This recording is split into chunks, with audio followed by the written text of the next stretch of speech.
Greetings and welcome. Happy Memorial Day, and thank you to all who have served.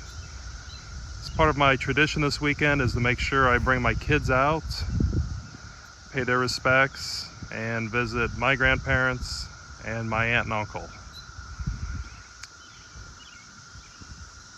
You are currently looking at one of our national cemeteries that had also firstly served as a training camp for Union soldiers during the Civil War.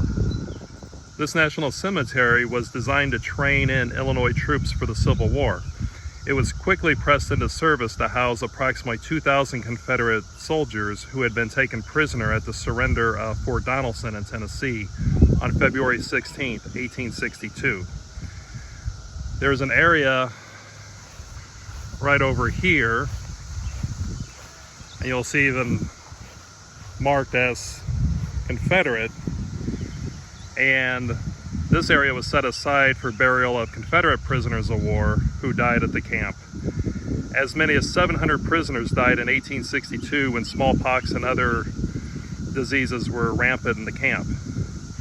And the Confederate graves are easily distinguishable by the pointed headstones, which were instituted under the superstition that a means of preventing the devil from sitting on the graves.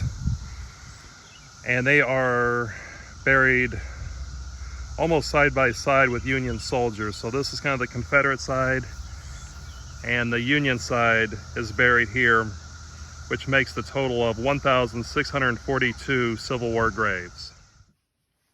To honor Memorial Day, I wanted to show one of my favorite pieces in my collection, and it's an autographed 8x10 of the iconic VJ Day in Times Square of Glenn McDuffie, the U.S. Navy sailor depicted in the photo.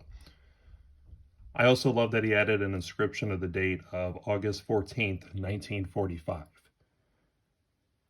I was at a show in St. Louis in 2017, and I was there to meet Reggie Jackson and get his autograph.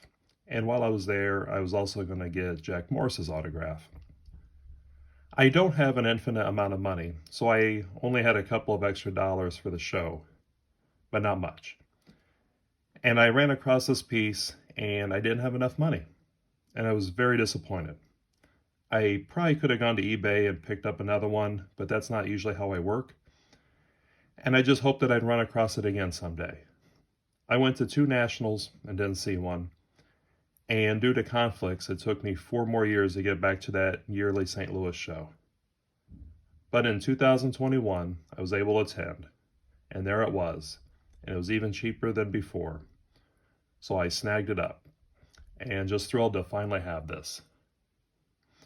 It's such an iconic image, and has really become a centerpiece for my collection.